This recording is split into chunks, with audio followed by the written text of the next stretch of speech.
Well, rapper Kanye West is headed to the White House this morning for a meeting and a lunch with the president.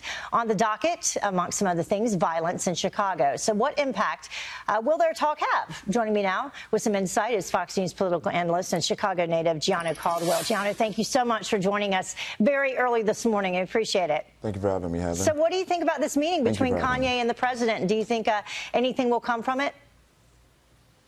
Well, I think this is an exciting time when it comes to addressing the violence in Chicago. As you know, candidate Trump often discussed what was going on in Chicago, and I know to many on the left and naysayers in the media said, no, that isn't true. But what we see is systemic violence that has occurred in Chicago. As of today, we got over almost 24 shootings that have occurred this year, and the most deadly weekend in Chicago's history occurred this year. So when it comes to the topics in which they'll discuss, that'll be one of the things. Police reform, not police reform, but prison reform will be another, criminal justice reform, because I know Jared Kushner will be in the room, and these are issues that the administration does care about, and they want to see some solutions come to the table. Yeah, and just to remind people at home, you know, when you talk about violence in Chicago, you know firsthand, you're not just talking about stats and poll numbers and that type of thing. Your younger brother lucky to be alive as a result of some of that. Yes. Can you tell people a little bit more? That's correct. Last year, absolutely. Last year during Memorial Day weekend, my younger brother was in a car with a couple of his friends when two men walked up and shot the car 25 times. Thankfully, he lived, but his best friend died in his arms. And that's why this issue is so important to me. And I'm so thankful to our Fox News family, which have allowed me to highlight this issue and go on to Chicago, interview the gang members, and talk about these various systemic issues, whether it be on Fox and Friends or the Laura Ingraham angle.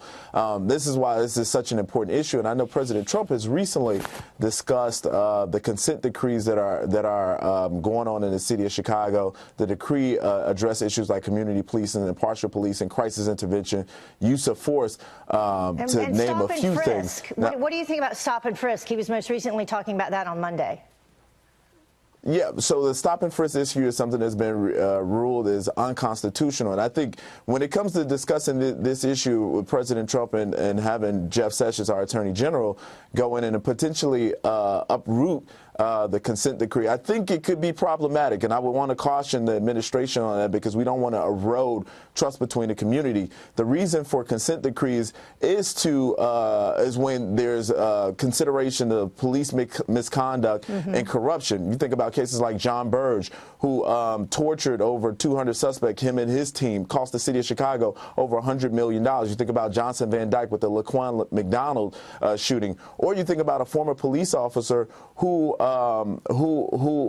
was accused of framing over 51 people of murder, and this was folks that were convicted for up to 2,300 years combined. So we have to approach this in a very strategic way, because it isn't, you know, just the shootings in Chicago that we should be concerned about. We should be concerned about the full picture and make sure we have community buy-in, because we want the entire city. Kanye, that's part. I'm sorry to interrupt you. We're running out of time. That's what part of what Kanye is hoping to accomplish. Just quickly, the backlash that he's received. I mean, it really has been disturbing when you listen to some leaders from the black community, you know, saying he's crazy, he's gone to the hospital, you shouldn't listen to him, all that type of thing.